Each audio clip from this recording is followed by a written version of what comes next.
I had a technical glitch just now that I'm hopefully fixing. I think I'm fixing. I'm like, what? Why did that just happen? Okay, let's try that again.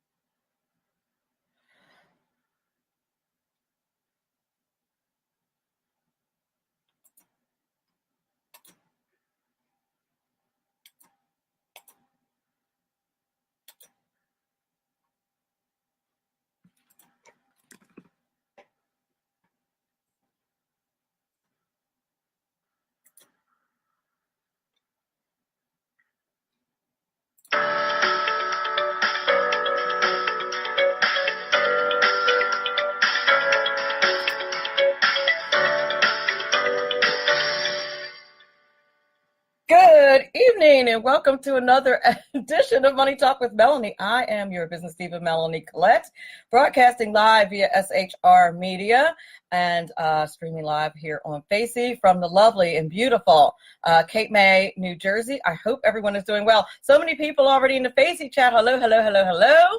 Robert Marshall, Jara, Todd, Gary, John, War, how are you? James. And Rob, how are you guys this evening? I hope everyone is doing well. For the first hour of the show today, I have Damion Lupo. I'm very excited. Not only is he like a martial arts black belt, but he is a financial black belt. I'm very excited. He is the founder of Total Control Financial. He's going to talk to us today about freedom from money bondage. I'm sure we could all use a little bit of that. So I'm excited that I'm having him on the show today. The second hour, hey, Miss Nicole in the Facey chat. For the second hour, I'm going to do a re-air of Linda Brightman. She is a speaker, minister, and author of the book, Miraculous Identity, Unveiling Your Hidden Journey. And those of you who follow me on social media are probably aware that I had the immense privilege to write one of the forewords to that book, and it really is just a great. It's a fantastic book, especially if you have any. For those of you who are like new to your Christian walk, or you've been in your Christian walk for a minute, it comes with a workbook, and it really. I know sometimes somebody will say, somebody will refer to a certain scripture or something like that. And you'll go, how does that apply to this particular situation? Mike Fitzpatrick, our local, actually not local because he's on the West Coast. Our local cybersecurity expert is in the chat. Got to have you back on the show soon, sir. But the book Miraculous Identity is just, it really is a fantastic book for, like I said, new Christians and veteran Christians alike, so to speak. And I'm not just saying that because I wrote one of the forewords. The other foreword is written by the one and only fantastic Michelle Rigby. She's been a guest on my show. She is a former undercover CIA. I think the wrong word is agent. Operative, I forget what the right word is, so forgive me, CIA folks, if I'm saying that incorrectly, but she was undercover in the Middle East for the CIA for 10 years, and she wrote the other foreword to the book, Miraculous Identity. We all happen to have that same thing in common, that we all are trying to do this Christian walk thing, and Linda Brightman is just a total rock star. Love her to pieces. So check out that book. It's on Amazon. How to give that a plug. The re-air of the show that I did with her is going to happen the second hour because it is campaign season. And that means on Friday night, Melanie has to pretend like she has a social life and go to yet another campaign event. So, so I decided to split the baby and just do an hour live and do an hour of a re-air, which you can catch if you log on to, not even log on, you just have to hit SHR Media and go to the page and listen at 6 o'clock after we get off, and you'll be able to listen to Linda Brightman. So let's see. Is that all did I get that out? Okay. It's 5:10. I have 5 more minutes. If you're not following me on Twitter, I finally reached like 1,000 followers on Twitter. And hi, Doug, my Doug and Chris Morticia.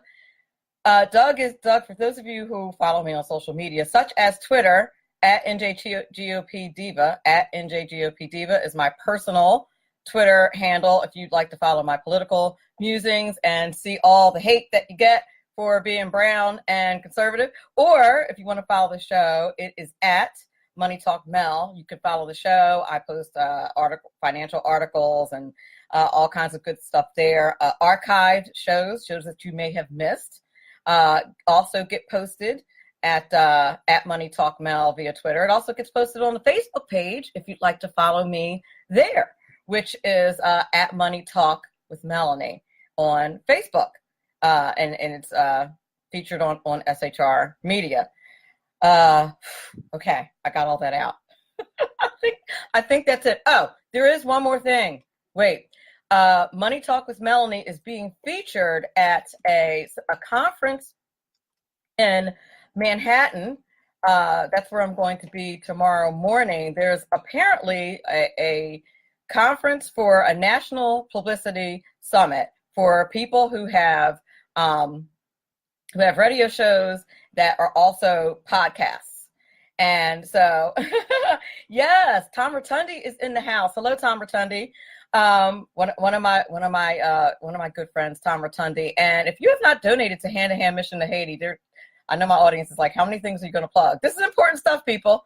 Hand to Hand Mission to Haiti. Google it if you want to help students in Haiti. Like, they literally don't have, pencils to write with in Haiti, and they have to pay for school. They don't have public school. But Tom Rotundi is on the executive board for that organization. It's a very important charity, so I would go ahead and hit it up. If you are feeling generous this Friday, it's probably payday.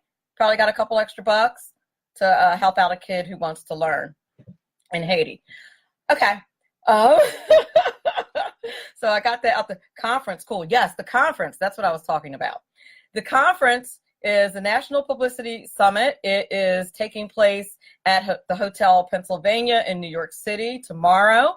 And my podcast was chosen as one of the featured podcasts. So I'm excited to do that. And I will have my little table and my little banner out tomorrow in New York City for the show. So I'm really excited that I was invited to do that. Like, people actually know that my show exists. It's really But an FYI, for those of you who always catch the show on Facebook, and I have to tell people this, they think it's like a Facebook show. It actually is on SHR Media, which is a media outlet that carries things like, if you're a big fan of podcasts, Louder with Crowder, Wayne Dupree, CRTV, like all of these like really popular podcasts, I am on the same network with those folks.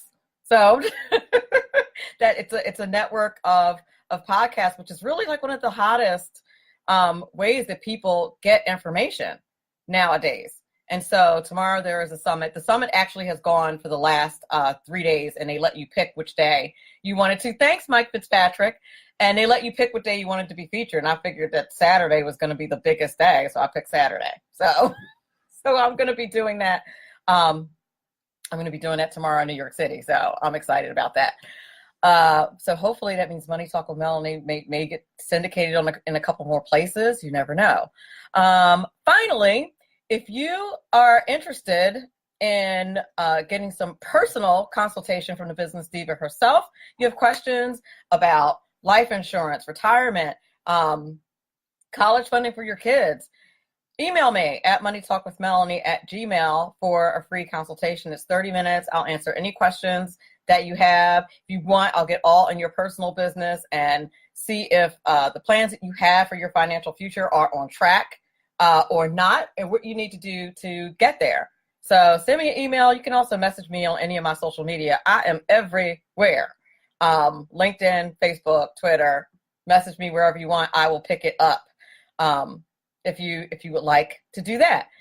I think that's it. You're listening to Money Talk with Melanie. brand new. Oh, by the way, one more thing. I want to welcome back the Tax Mama, aka Eva Rosenberg, as a sponsor of Money Talk with Melanie. She re-upped her video commercials. Will be posted very shortly, but I have a brand new Tax Mama commercial. Give it a listen. Brand new Ron Edwards notebook coming your way, and of course, Mr. Credit Repair, who is also a new sponsor of Money Talk with Melanie. You will hear that as well. Be back in a moment. Bitterness, a recipe for disaster. Hello, I'm Ron Edwards. On today's page from the Edwards Notebook, for decades, hordes of haranguing bitter complainers have been making a lot of noise about problems, both real and mostly imagined. In fact, complaining has become an industry where dummied down bitter enemies of liberty, like way out waters of California, who sustain their power by taking advantage of government school indoctrinated voters who still think it's fine and dandy to follow around even elderly people and harangue them, or attack Christian patriots who simply gather to pray for our republic. But to what end? Has the quality of life improved for those whose sole purpose in life is to complain and moan to high heaven about either slavery, capitalism, or Trump? The truth is, most societal complainers are merely disruptive tools of those seeking to literally destroy our great nation. The Antifa/Soros grunts don't care about improving the quality of life for anyone, including themselves. The biblical definition of complaining is to be left behind. Those complainers will themselves be soon left behind as we the people seek providential guidance to restore America. I'm Ron Edwards. Join me Fridays at 4 p.m. Eastern, 1 p.m. Pacific on SHR Media and AmericaMatters.us, and on Sunday midnights on Talk America Radio Network. Ron Edwards, the new voice of America. Sponsored by the Tri-County Liberty Coalition. Making a living can be tough these days with so many jobs going overseas. If you love numbers and puzzles and want job security, you can become a tax specialist with an amazing 6-month tax course from Tax Mama. Operate your own tax practice locally or anywhere in the world where there are American taxpayers. It's a great way to write off your trips to visit family for months at a time. Everything you need to pass the IRS 3 special enrollment examinations is included in this course. Visit irsexams.school. And if you need more than 6 months, that's okay. Take your time. You're in the course until you pass the exams or until you unsubscribe and reject Tax Mama's emails.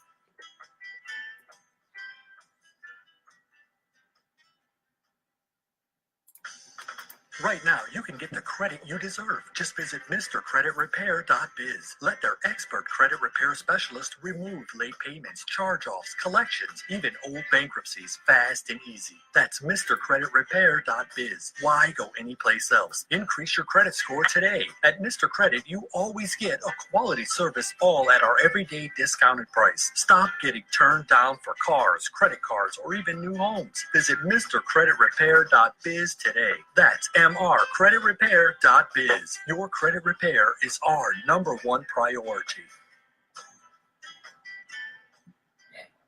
Welcome back to Money Talk with Melanie. I'm your business diva, Melanie Collette, and my guest this evening is the one and only Damion Lupo. I'm going to tell you a little bit about him via his biography.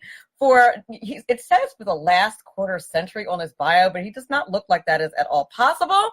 But over the last quarter century, Damion Lupo has started and owned more than 30 different companies, including an insurance agency, a precious metals firm, a venture capital company, a financial consulting firm, and more than a dozen real estate investment and development companies. He's also the founder of Aikido, his own martial art, and holds 3 other black belts.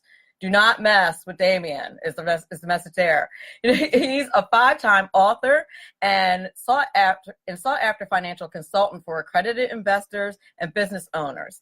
Using a vast knowledge of financial markets, money psychology, and pattern recognition, he's an expert at quickly diagnosing hidden financial cancers with clients and their organizations for success, to bring forth success. So excited. Damion's personal philosophy centers on self-responsibility and a conviction that the only path to freedom is through candor, growth, and big vision. That big vision ideal is what drove him to found Total Control Financial in 2006 and design everything around 10 times growth and 10 times impact for the client, the team, and the shareholders. And without further ado, Mr. Damion Lupo, how are you this evening? I'm doing great, Melanie. It's great to be here. Thanks for having me. I am so excited to have you here. I really loved all the information that I read and went to your website. And I thought freedom from money bondage was a perfect thing to talk about because that's exactly what it is.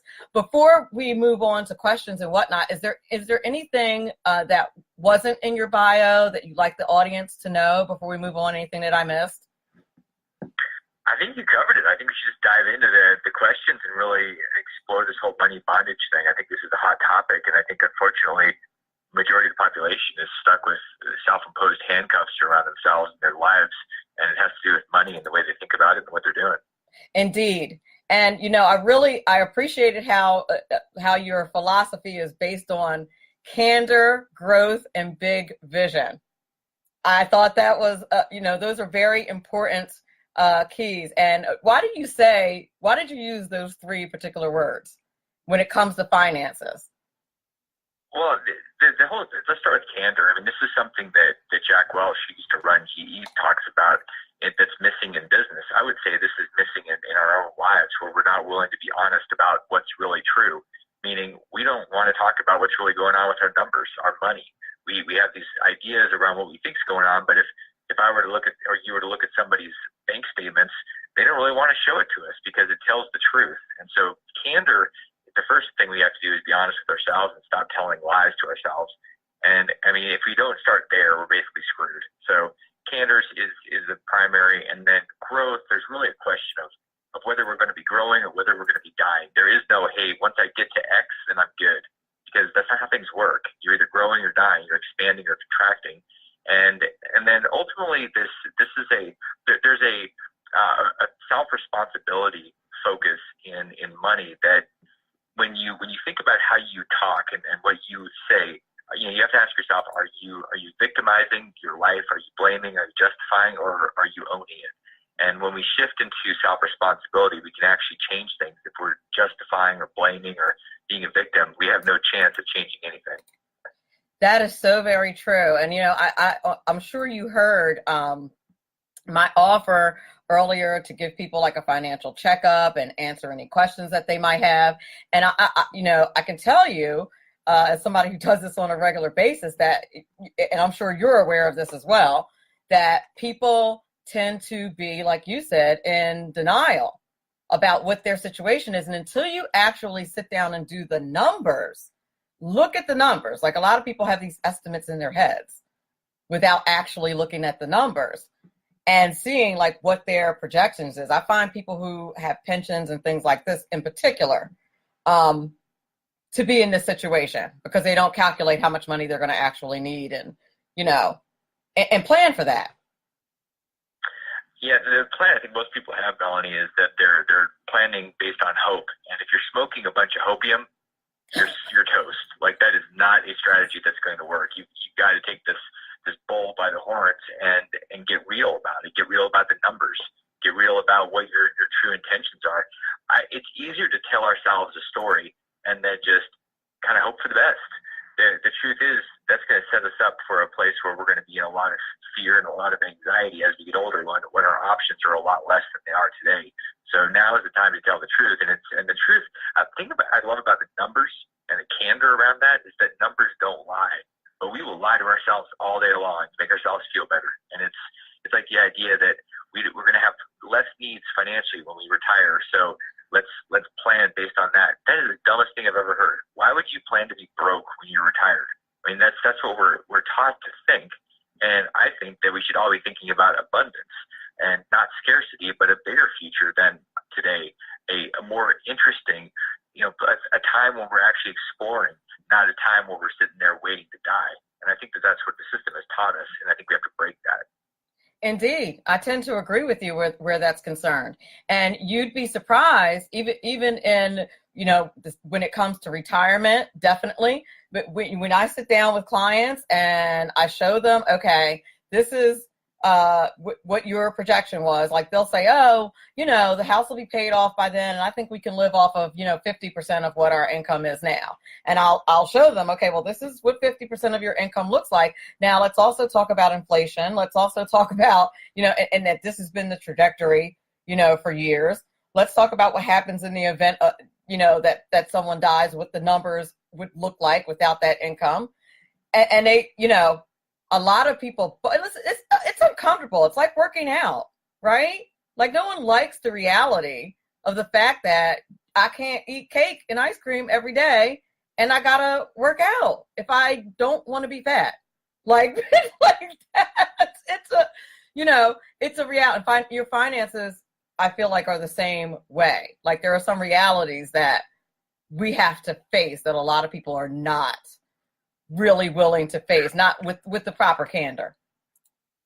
Yeah, we've gotten used to kicking the can down the road, and the problem is when you wake up one day and you can't kick anymore because you're older and you don't have those options. You don't have the ability anymore. And so right now, when you're listening to this, you're watching this, and you're thinking, okay, what should I or could I do right now? Something, anything, because at some point you're not going to be able to could anything. You're going to be stuck. So now is the time to get really honest. And this idea that, like, I love what you said about your house is going to be paid off. People have these ideas, and they're literally planning on being poor in retirement. And to me, that's poor thinking. It's very small thinking. And honestly, I think that a lot of people are incredibly lazy. Instead of saying, okay, I'm going to do the work now, people are just, they want everything now. They don't want to do the work. And that they're setting themselves up for a big reckoning. It's not how it has to be, but it's how we've gotten used to being. And so if something's going to change, we've got to change how we're thinking and what we're doing. Like you said, you can't look at the gym and get healthy. You got to go through the front door. You got to take some action. Same thing with your money. You got to take action. You can listen to this. You can watch this all day long, and you can do it every day. But until you do something, nothing else is going to change. That is very true. Now, you talk about kind of like the direction you go in, or some red and green arrows, as you phrase it, to wealth and to poverty. So what do you mean by that? Like there are certain indicators whether you're headed toward wealth, and certain other indicators whether you're headed toward poverty. We can redirect that. What do you mean by that? This is perfect timing, because if most of us have probably seen the headlines in the financial markets. We're watching these green arrows where the markets have gone up. We've been watching the red arrows where the markets have gone down. And what happens, because most of us are completely not self-responsible, we've turned over our money, we just hope for it to work out. We're basically watching the stock market, and we see a green arrow, and we go, yay, I'm richer. And you feel like, oh, life is good. The problem is, like this week, we've seen a lot of red arrows, and so people are starting to get nervous, and they're feeling poorer. And when you have this emotional roller coaster based on things you can't control, red arrows and green arrows define your quality of life, because your finances are tied to your quality of life. And when you don't have control of those, you're just on that roller coaster hanging on for dear life. There's no control. There's no predictability around it. So that's what I'm saying. When you think about green arrows, you're thinking about wealth. When you think about red arrows, you're thinking about poverty. And if you want to go up and down in that thing, stay where you are. If you want off that roller coaster, you have to start doing something different where you actually have more control of your money and your future financially.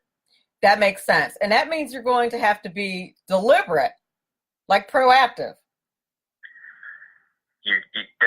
Being deliberate and proactive is a foreign concept to most of the population. Don't I know? We're used to institutions telling us we're too stupid and it's too complicated for us to actually do something. And so, hey, just give us your money and go away. Come back in 20 years. Yeah, you know what's going to happen? You're not going to be rich. You're going to be old. And you're going to be sitting there going, oh, crap, I don't have another 20 years. So the truth is, you're not stupid, and it's not too complicated. It does take time, and if you're willing to commit the time, you can change your financial life. If you're not willing to commit the time, it's not going to happen by default or accident, and that's the missing piece. You have to be willing to commit the time and energy to doing it, and you can literally create whatever you want. That's an excellent point, and actually, that is a perfect kind of transition, so to speak, into, there was a question in the Facey chat, and I wanted the perfect time to ask it. Doug, one of the biggest fans of the show, asked the question, what can you do if an unethical advisor contractually you're contractually tied up with your money is an absolutely terrible investment. Is there anything that can be done in that situation? So there's a difference between being unethical and being a bad investor. I mean, if you've signed a contract with somebody or somebody's locked up and they're not doing anything that's illegal and they're just terrible, they're just a poor investor with your money, you're probably stuck, other than maybe you can break something and pay some fines or fees. If somebody's doing something not ethical or moral or illegal, you can absolutely break those type of things. This is where you need legal counsel. But it's a question of, is somebody just incompetent or are they actually doing something unethical? Huge difference between the two. I would say that more of the financial advisors are incompetent than unethical. I think there's a lot of good financial advisors in terms of good people. They just don't know what the hell they're doing. Indeed. And, the funny thing about, being able to tell the difference, if you, and this is like the Bernie Madoff thing, and I tell people this all the time, if your investments are continually on an up trajectory, like years and years on end, you probably have yourself an unethical investor, because that's just not the way it works. Where it's just that's absolutely right. And the other thing too is if the markets, if you're in the stock market and the markets are all up and you're at 0 or 1%, the market's at 10 or 12, ask yourself, is something wrong here? Because this doesn't seem like it should be this way, where I'm at basically 0. So where's all my money going? You have to ask yourself. It's a smell test. Does this make sense? Exactly. And then, the other part of that is not looking at things like your fees and the service charges and all of these things, not having a good look at that and comparison shopping, just like you would do a car or a house, or anything, or for your bank. You should look at those are things that you need to look at, particularly when you're investing, because that's eating out of, your returns. It really is. So, yeah, this is the whole self-responsibility piece, you guys. If you're just watching and hoping it all works out, then you know what, you're in for a big surprise, not in a good way. And this is, you really have to start diving into the numbers. And if the response is, I'm not a really good numbers person, you know what, you're playing victim. I don't think there's anybody that can't understand the numbers if you're willing to put forth the effort. I've seen people that have no money brain and no numbers. It's not their thing. And I've seen them get comfortable. One of the ways is learning how to play the game cash flow. It's a really powerful way to start to understand numbers and understand accounting and finance. Playing that board game will change your life if that's the only thing that you do in terms of taking action and you don't feel like you're a numbers person. I highly recommend that. I like that idea. I like, as an educator, games definitely help you learn. It doesn't matter how old you are. It's one of the reasons I play trivia still. Trivia Crack, that little app. It's one of the reasons why I play that game. Keep my brain sharp and to keep my knowledge up. But game playing definitely helps, and cash flow is a very good recommendation. Now, you don't like the word retirement. Why is that? If you're not a fan of that terminology. We've been brainwashed into thinking that retirement is something that we're supposed to do, and it's based on this idea 100 years ago that when farm equipment and industrial machinery was worn out, you basically took it out in the back and you buried it. And so we're using the same thinking with people that, hey, you know what, this person is older, they're 55, 60 years old, 65, and they're worn out and they're done, as if it's an industrial age. Well, the reality is we're in a place now where the people that have the wisdom are 55, 60, 65 years old. We don't need any more 20-year-old brilliant Facebook creators that have no wisdom. They just barely out of diapers. I mean, what the truth is, we need people that have that wisdom, and instead we're still thinking that we're done at that point. When people are done, I mean, the average guy in the United States dies 3 years after they retire. Retirement is a death sentence. Instead of saying, now I've got this wisdom and I can really contribute, we're saying, okay, we're done and we're not going to contribute. Well, if you're done, the universe is going to be done with you. You're going to check out. That's why most people die, because they have no purpose. We need purpose. I think retirement is one of the dumbest things I've ever heard of. It's a concept that came up, that was built, and its time has come and gone. We should be really thinking about how we're going to live all the way through until our last breath, not saying, oh, I'm done contributing. That's a terrible idea. I love it. I absolutely love it. I never see, I mean, I'll be 50 in a couple of years, 48 now. And I don't feel anywhere close to like, I mean, I know a lot of people my age are like, they're like looking forward to retiring and just can't wait. And I'm like, I just can't envision a scenario where I'm never doing something. Like I can't envision a scenario where I'm not like active and productive. And, you know, people talk about if you hit the lottery, quitting your job. And I'm like, no, if I hit the lottery, I got stuff to do. And I feel like that should be your attitude. Like, what are you doing with your resources to make the world a better place when you're leaving behind? The only thing that is inevitable is that you're going to die. So if you are able to not work secularly and you're quote unquote retired, then what else are you doing? And you want to have enough money to do it. That's the thing. Yeah, it's pretty easy to have a lot of time. It's called being homeless and jobless and having no money. I mean, you can have all the time in the world, but then you starve to death. So there is that piece. I think one of the things that people really don't take advantage of is the fact that you've got free will in what is really truly the greatest country in the world for opportunity. And so instead of really going out there and creating something, we play scared. We play not to lose. And we're wasting our lives by not engaging with something that deep down inside of us wanting to get out. Once you find that thing, once you tap into it and you're on purpose, all of a sudden money and satisfaction and fulfillment, those things change. They actually show up automatically. But when we try to force it, we're going into a place where we're fighting with true purpose. And that becomes a losing battle that we're never going to get close to even overcoming. That is an extremely good point. And it sounds like a cliche and but it really is true. It really is true. I mean, this radio show is something that I am super passionate about. And I cannot tell you all of the accidental money, I'll call it, and revenue that the show has made just by virtue of me putting everything into it and putting the work into it that I put into it, and people paying me. Like, it's because it's a topic. Financial literacy is a topic that I'm passionate about, and also the way, you know, politics fits into the economy and meets you at the kitchen table. All of that stuff is really important to me, and I'm passionate about it. And the money just comes from the show. It's like everything I touch with this turns to gold, but it's because I love it.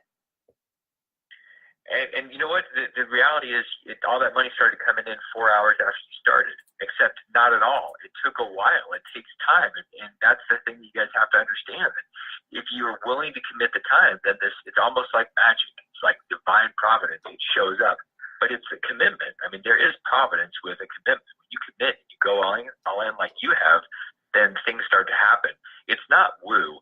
The thing that we've got to really disconnect from is this idea that so many people got when they watch The Secret, that you can sit there and you can will yourself into having a bag of money fall out of the sky and hit you in the head. That's not how it works. You had a bag of money show up because you went and did the work. And doing the work creates all sorts of opportunity. That's the missing piece for most people's miserable life, is that they haven't done the work yet. Doing the work, all sorts of magic happens. It's beautiful. Exactly. And it's so funny that you say that about The Secret. And I'm sure The Secret's just so popular, I'm sure everybody knows what he's referring to. If you don't, Google it with quotes, quote unquote, The Secret. And because I haven't heard a lot about it recently, but I think everybody under sun has probably heard about it by now. But if not, Google it. It's a book called The Secret, and I think it's a series of books. And I find that books like that, that theories like that and books like that are based on Bible principles that are, you know, repackaged and refigured into something else. It's like everything I read the book The Secret, and everything I read, I was like, yeah, that's you know, you guys lifted that stuff from the Bible, basically. Like you, all of those principles, and even the principle what you said about, you know, working and reaping the rewards. That is, you know, that's definitely a scriptural thing, and I don't want to get you in trouble and ask you whether or not you agree with that. I'm just saying that.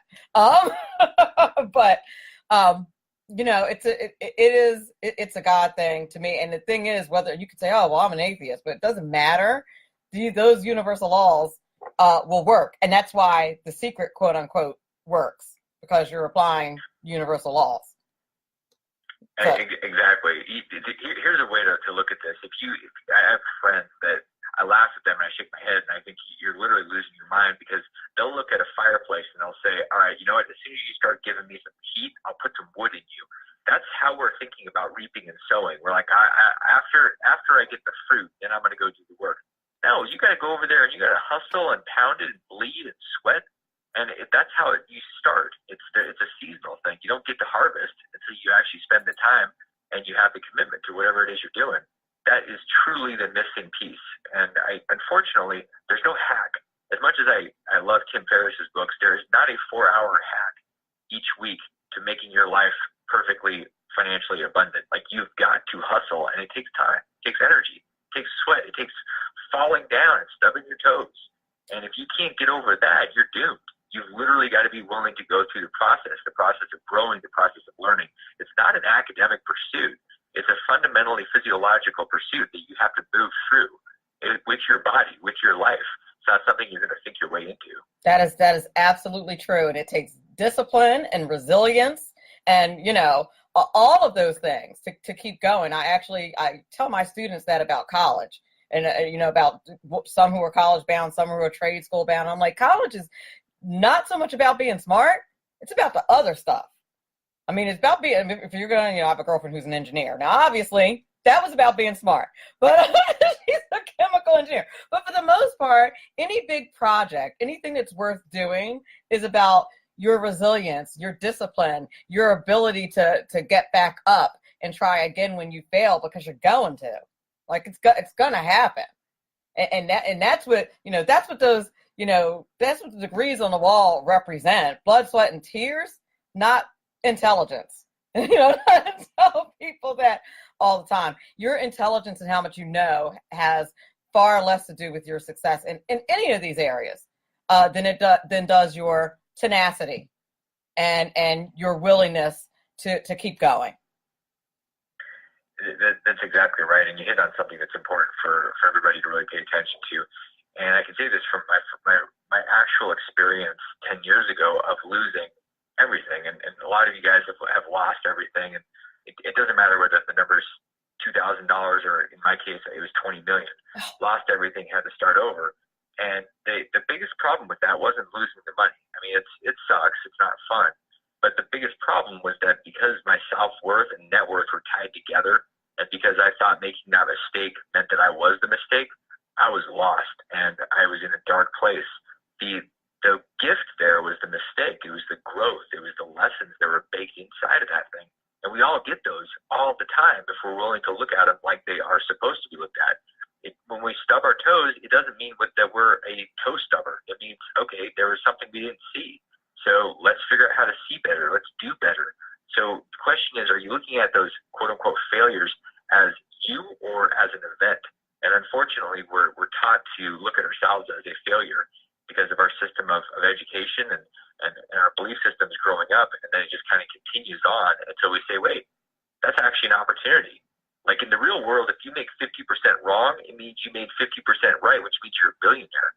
In school, you get 50% wrong and they kick you out. I mean, that's crazy. We're being brainwashed by a system that doesn't understand reality.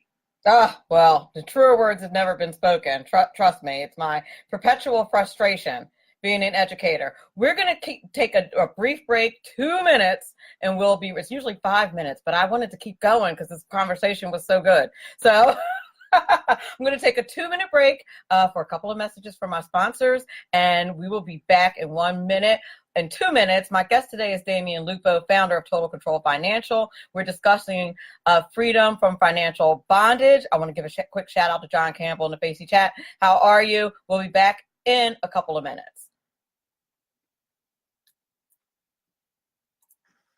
Right now, you can get the credit you deserve. Just visit MrCreditRepair.biz. Let their expert credit repair specialist remove late payments, charge-offs, collections, even old bankruptcies fast and easy. That's MrCreditRepair.biz. Why go anyplace else? Increase your credit score today. At Mr. Credit, you always get a quality service, all at our everyday discounted price. Stop getting turned down for cars, credit cards, or even new homes. Visit MrCreditRepair.biz today. That's DMRCreditRepair.biz. Your credit repair is our #1 priority.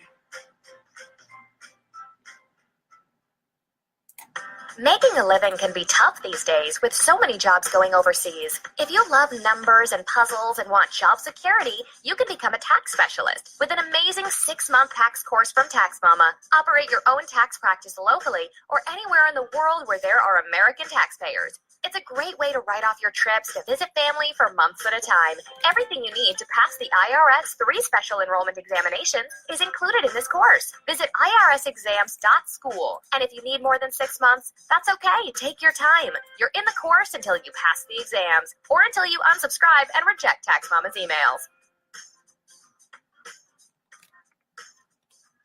Welcome back. You're listening to Money Talk with Melanie. I am your business diva, Melanie Collette, and my guest today is the one and only Damion Lupo. He is the founder of Total Control Financial, and he's talking to us today about freedom from money bondage. And we were talking about, it actually made some really excellent points before the break as far as, making mistakes and picking yourself up and dusting yourself off and continuing forward. I thought it was very interesting what you said, that at one point you lost everything, and in your case, everything was $20 million. Yeah,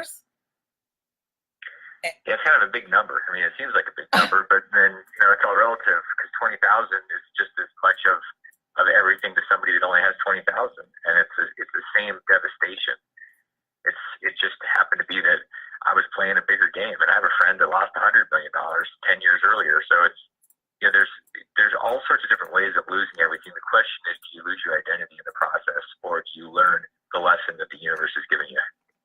That is amazing. And I find that a lot of your gurus like yourself, successful business people, successful entrepreneurs, when you look in their background, they all have a story somewhere of making a huge mistake and either losing everything or losing a big portion of what they have. And now they're back to being, super successful I don't measure success in finance necessarily, but super successful financially, and got back to where they were.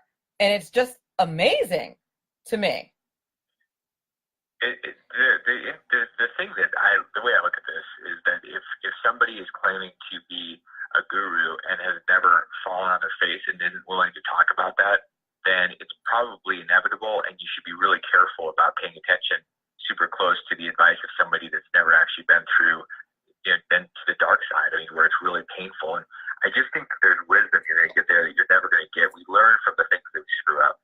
And so I've heard people in real estate talk about how they have this perfect track record, and whenever I hear that, I cringe, because they're getting set up. They're going to have an event. It's called, they're going to have a loss, because we're not meant to be perfect. There is no perfect. And somebody claiming to be perfect is writing a script for an HD television episode. I mean, it's nonsense. That makes a lot of sense to me. That makes total sense to me. I mean, you'd be surprised. Your Dave Ramsey's, I think he had to file for bankruptcy twice with his business. Tony Robbins, same situation. Many of your very successful people that you would never think, or you think, oh, it's easy for them because they're so-and-so. Well, before they were so-and-so, they were so-and-so who made a huge mistake at some point and had to come back from it. And that's the real story, if you ask me. I'd love to talk a little bit about investing, because it's especially since the market is doing what it's doing. Here lately, it hasn't been doing all that well. I think we're in a negative for the year now, which is kind of a little bit frightening.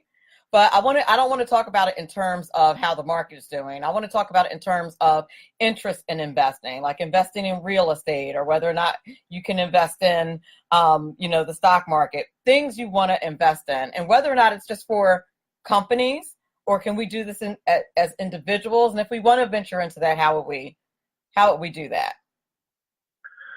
Well, here's the thing. I get this question a lot, where people are asking about investing, what they should do, and the first thing that I'll say whenever I hear somebody say, what should I invest in, is It's an obvious answer. You should be investing in you. You should be spending the money that instead of throwing your investment dollars into some mutual fund or some piece of real estate or some startup company that you think is going to be the next Snapchat or something. The reality is that if you don't build your own confidence muscles, it's not going to matter what you invest in because you're going to end up losing the money in the process anyway because you don't have any emotional intelligence and you don't have any skill sets. You don't have any of the confidence muscles. So the first place you have to do is work on you. And it's not sexy. It's not fun. I mean, I think it's fun. I think a lot of people they're looking for the magic pill, and there is no magic pill. There's no magic perfect thing. People ask all the time, should I invest in commodities? I like commodities. I like land. I mean, that's not the point. We really need to get ourselves right first and invest the money there. That's to me, that's the starting point. And if we skip over that, we're doomed. And you're absolutely right with that. I get asked that question a lot as well. I think the cryptocurrency frenzy is a huge example of that, where people, they want to do it quickly, and the whole thing about investing is that it's not quick. Like it just isn't. It looks quick. When you see people last year when we had the Bitcoin run up, where people were getting all excited, and I watched the majority of people that reached out and said, hey, Damion, I want to understand crypto, and I'm teaching them about crypto. They ended up buying towards the top. And what I was not teaching was buying and mortgaging their house and selling off their assets to go into crypto. My suggestion was get $100, get $1,000 worth of Bitcoin. Why? Not because you think you're going to make $100,000 on it, but because if you're in the game, you're going to understand things differently than if you're just reading about the game. Very different to be on the field versus being in the stands. You have a totally different perspective, and that's why you invest. But people were doing crazy things because they hadn't done the work on themselves. They had no idea about their emotional space or being rational. They were just chasing the crowds right off a cliff. Oh gosh, that is you just made an excellent point. Now I was being asked about cryptocurrency so often that I finally did exactly what you said. I said to myself, I don't want to tell my listeners about cryptocurrency without having any skin in the game. I can explain it. I can explain the technology. I happen to teach computers. I can explain the money aspect. I can explain the technology, but I can't tell you about it in earnest unless I have some skin in the game. So that's exactly what I did. I took $100 and invested it, and I said, let's see what happens. Let's see how it works. And that way I can really explain how it works. But I surely was not thinking, I'm going to get wealthy doing this, or I should take some money out of, a more conservative investment, if you will, and shift it over to cryptocurrency. Like that, that does not make sense. And you're right. That takes a level of emotional intelligence to understand that. That's what it comes down to. It's more about emotional intelligence than technical technique. There's a great guy that I studied with named Van Tharp, and he talks about investing and strategy, whether it's in the stock market or real estate or anything else. And it's that 85% of your success in investing has to do with your psychology, and the next 10% has to do with your position sizing, meaning how much you have at risk. The last 5%, only 5% at max of your success is based on the actual system. And yet, what do people do? We spend all this time thinking, if I have the perfect system and I have the perfect levers and dials, then that's how I'm going to make all this money. That's 1/20th of the success formula. The big pieces are being ignored because they take a lot more time and effort. So we try to bypass those and say those don't apply to me because I've got the perfect system.